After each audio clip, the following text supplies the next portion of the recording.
Random humor. Random humor is a type of humor which is often thought to be random but refuses to acknowledge the supremacy of the Pope. It is unique in that it is the only type of humor that has an ingredient in jello. It is best known for being similar to Mountain Dew in that it has no use in solving a three-tiered math equation. How random humor was first prescribed.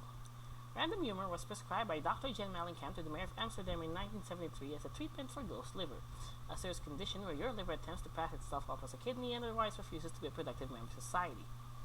Mellencamp enlisted the aid of a rocket jetpack wearing Martian albino to pick up the juiciest flower from atop the highest hill at the bottom of the ocean and said he was good to go.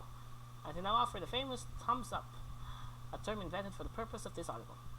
While this treatment in fact did not cure the mayor's ghost liver, it did inflict his oven with a magical illness that made him shit rainbows and laser beams. It is by far considered the most benevolent act in the history of the Netherlands, including the commissioning of Santa Claus, who does not exist. Purple Jesus was so pleased, he torpedoed dolphins into Mellencamp's ocular cavity so hard that the good doctor was propelled to South Germany from their action to each dolphin's delicious gooey cream-filled center. This sounds impressive, but when you consider the toilets flush water in different directions when on different continents, you realize that he indeed flew poorly.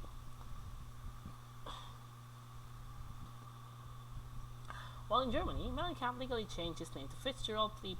Plasma Generals. He opened the world's first politician's harlot house.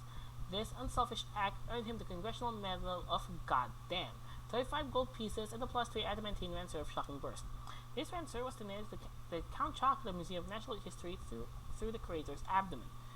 But as if you thought the buttons would end, you have scarcely underestimated the resolve of television remotes, wherein the cat once intervexionally justified and intravenously juxtaposed. That's why the same 8 egg rolls can occupy the same space at the same time. There would simply be too much chapstick to hold your connectable juice tents unless you could combo breaker. Billy woke up in the middle of the night screaming for tangerines. Female tangerines. When the hoodies of Zimbabwe reminded him to be ever wary of the Pepto-Bismol. And if you think you can just leave your refrigerator floating in the pool of cows and watertubs, think again. That is utterly responsible for behavior for a young man to sneeze at.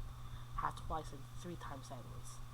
Mama, these penmanship are too moist for hip tops. And thus with a stroke of the pen, William Shakespeare was born. And this time, it was personal. Then in 1973, he invented random humor. History of random humor. While Mellencamp was the first person to prescribe random humor, many special secret specialists have thoroughly studied the examination of random humor throughout history. It seems to have its roots firmly embedded in Jarlsberg cheese.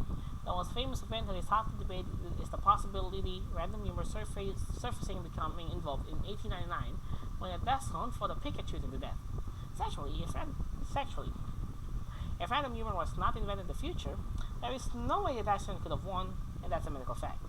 That is why most Pelican Americans say a prayer to the ever-mighty, unstoppable, even supreme court for strength, dexterity, and constitution.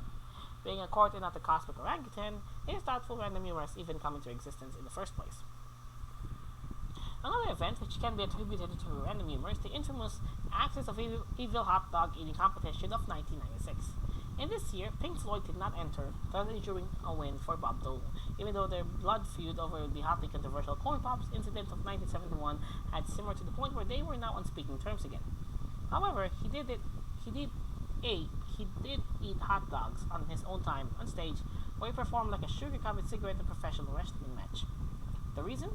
Some say it is because random humor caused him to erupt at the clavicle, but this is ridiculous. Others say it is because he is allergic to ranch dressing. Still, others say it is because these are weasel words. Who knows? Besides J.R.R. Tolkien, who knows that all can be perceived by a mortal man unit. But his opinion doesn't count because he's biased towards all humanity, so don't encourage him.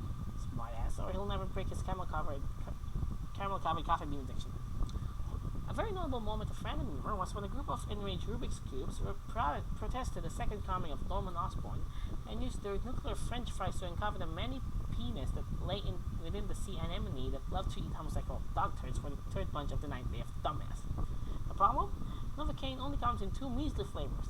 Surely this would mean the absolute final destruction.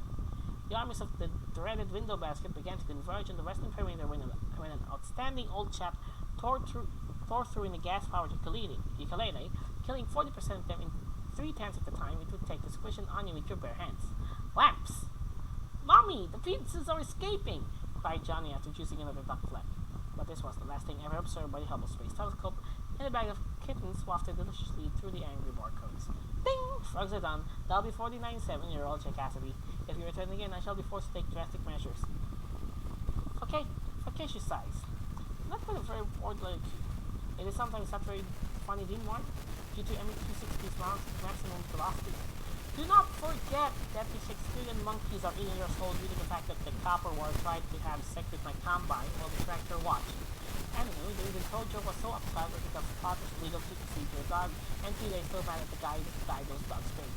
As I was saying before the word imploded, is that the Ford Coupe suit does not look good after being melted down and used as a butt scratcher. Also, we crapped in the tuba. Some events which random humor played absolutely no role include the birth of Matt Groening, the Extreme Ratchet Lawn Bowling Contest of 1927, the writing of John Kegg's 433, and God, or the all-knowing eggplant, or for those who are religious, creating the universe. This list may or may not be inclusive. In fact, you probably aren't even reading this right now. Modern applications of random humor. Random humor is believed to be a popular deterrent to getting old. It has surpassed Smurfs in terms of effectiveness by a ratio of 3.338715757 to have a pretzel, but it's still not as popular as Bill O'Reilly's gastrointestinal fortitude or even the University of California's anal experimentation lab. In a year or so, there will be commercials trying to increase awareness of random humor by showing a man in a suit suggesting that you use random humor by listing its benefits while ignoring its drawbacks. This is shown to be the most effective way of marketing, but it costs approximately $412,000 million per minute to make someone wear banana pickle while eating a kilo penning. Random humor is currently frowned upon in the United States of America. Winston Churchill went so far as to declare a war on random humor, even though he's been dead since before you were born and lived in Great Britain to the Phantom Revenge. Currently, random humor is ruining the war, especially since the Battle of Blue Pyramid or Oprah Harpo 5932 proved beyond a shadow of doubt that the war was entirely conjectural. This is the biggest blow that random humor has dealt since it called Orrin Hatch a poophead, which hurt his feelings like a mofo. And I ain't playing. Conversely, random humor is very welcome in pretty good Britain. Random humor in the future. According to my findings, random humor has not yet decided what it wants to be when it grows up. Currently, it states that it desires to be a battery maker, or maybe just a battery. This is because it is boring. Captain Jack Sparrow of Her Majesty's Canadian ship Haida said that he thinks it would make a good poet, although Sir Arthur Conan Doyle disagrees strenuously. This disagreement cost the Actors Guild to spot multiple chins. While random humor is thought to be known only to humans using cabbage, it is assumed that primates, not including the baboons until the invention of the toothbrush, can understand it.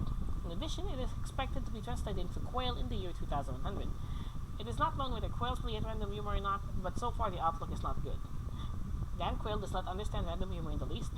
Neither does Steven Seagal, who was born with one ball the size of a raisin. Also, we don't know how to speak quail, so if you do, please send a resume to Free Jansen and Goodman, specializing at 3460 ever-quaking valve in the Republic of East Wide Czechoslovakia on this island Earth. See also, pornography, equilateral triangle. Describe the fading two sides of a Pink Floyd album dipped in maple syrup, sprinkled with icing sugar, placed carefully in the tip of a 9-7 and crafts to a balance where you can take a bit of news and all look cool upon it, but please not look for more than 3 simultaneous minutes because the damage to your eyes may be replayable and highly erotic. How to be random, randomness and curved tendency, so is your mom, random humor, juvenile humor, and how to be funny and not just stupid.